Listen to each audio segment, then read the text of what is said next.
Okay, so you've made it all the way to the end of all the sections we've done, and obviously we can't finish a workout without stretching, right? So we've done our mobility, we've done our warm-ups, we've done our workout, but we've got to stretch. Flexibility is key, as well as mobility. So I'm going to run through a few of the favourite movements I do with clients and myself, just to cool down, and something you should do every day, whether you train or not, just to release some tension within the joints and muscles, okay?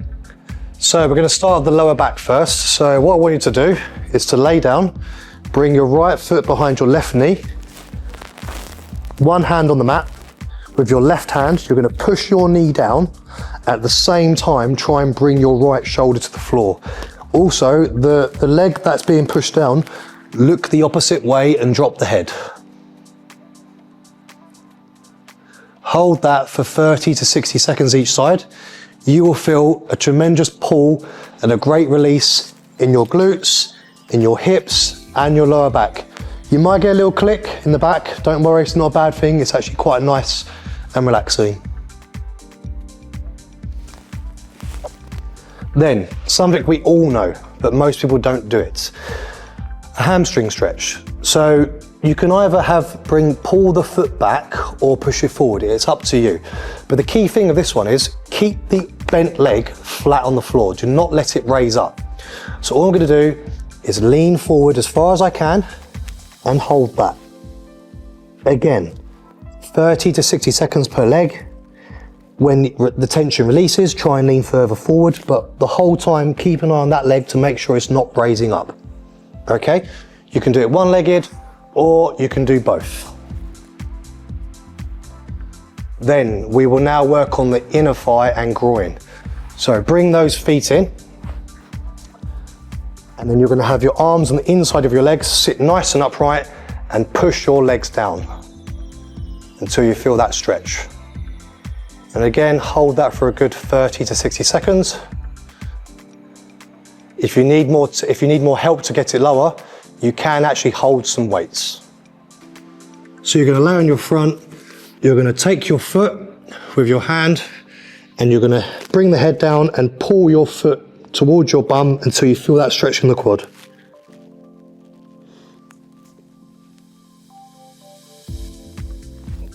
Again, hold that for 30 to 60 seconds per side. If it's too easy, you can bring the leg off the floor to get a bit more of a stretch. But still keep your head down.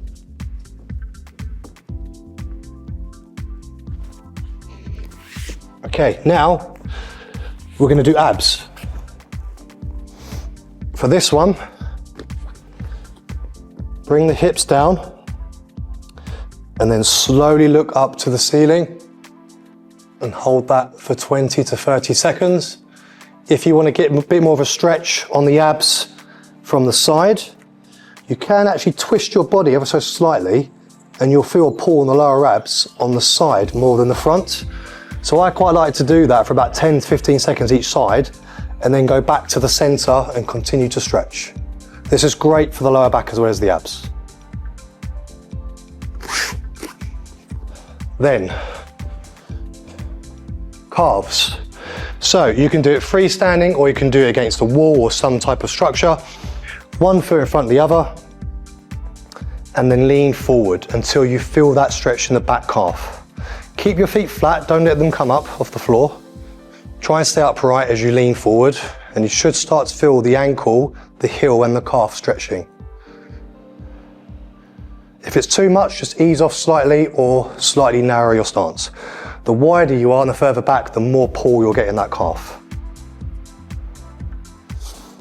Then, hamstrings, lower back and glutes. Bring the feet together and just lean down and try and touch those toes. For this one, you must hold it for at least a minute because it takes time for the hamstrings to relax, okay? Try not to bend your knees, keep them as straight as possible and just roll forward. Really good for those hamstrings and lower back.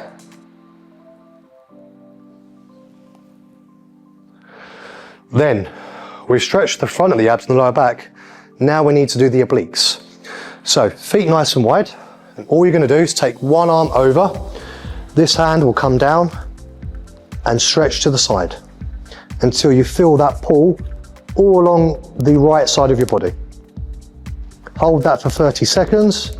Keep your legs straight, don't bend them, because you bend your legs, you're going to take away the pull, and then switch sides.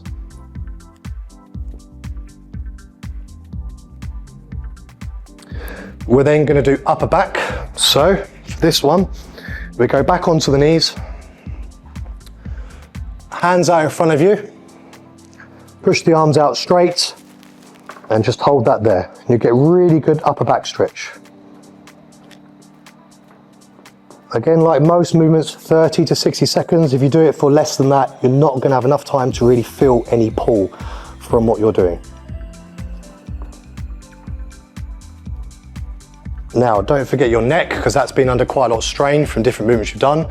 So gently pull your head down to one side until you feel that stretch. And then the other side. And then we're going to stretch under the neck. So have your hands down and palms up. Look up to the ceiling. You should feel the pull under the neck there. And then for the back of the neck, bring your hands to the back of your head and push your head down. Get a nice stretch on the back of the neck.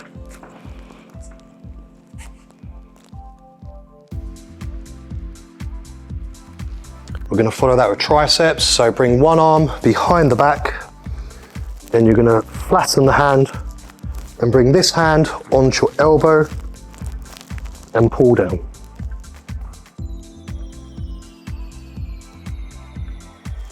Switch arms.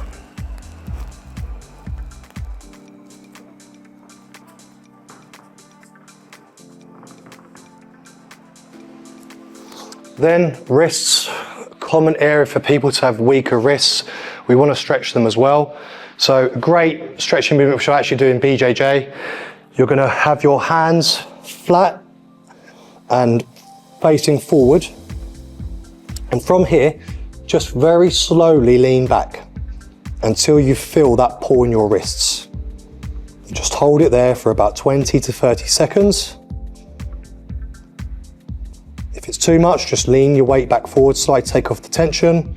And then once you've done that, bring your hands flat, and then you're going to roll to the side, roll your weight back and forwards. And again, just do that constantly for 20 to 30 seconds.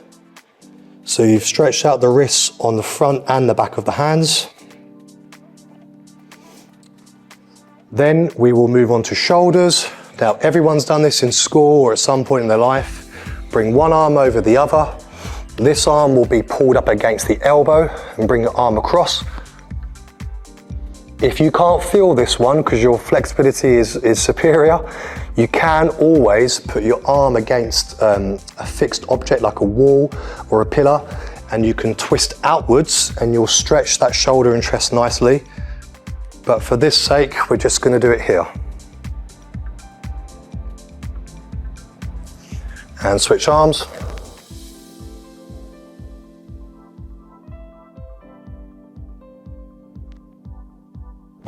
Okay, and then last but not least, we have two more, but we're going to have to do them on a piece of kit. Okay, so to release the hip flexors and also the front of the hip, the couch stretch is a fantastic movement you can do at the end of a workout, or just do it at home if you can. All you're going to do is have one foot elevated on some sort of object and have the other leg bent, okay? So from here, we just lean back until we feel that pull in the quad and in the hips. This is really good to release tension, particularly in the hip flexor, which gets very tight and pulls on the lower back quite commonly, as well as the glutes. So really good movement. I do it myself every week, multiple times. It's painful, but it's a very nice release of pressure. For this one, hold it for a minimum of a minute each side. Okay. Now this one, this is excellent for releasing pressure in the sciatic nerve, the lower back and the glutes, okay? So people who suffer issues there, or they're just tight in the hips, this movement will work very well to release pressure in the area. So one leg is on top of the other, and all you're gonna do is lean forward, putting your weight on your leg, and just hold that there. And you should start to feel a pull all in your glute.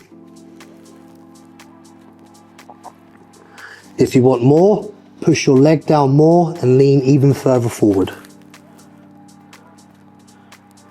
Do that on both sides for 1 minute, just 1 round each. Everything we're doing is 1 round each, by the way, I forgot to mention. This should take no more than 10-15 minutes into the workout. Thank me later.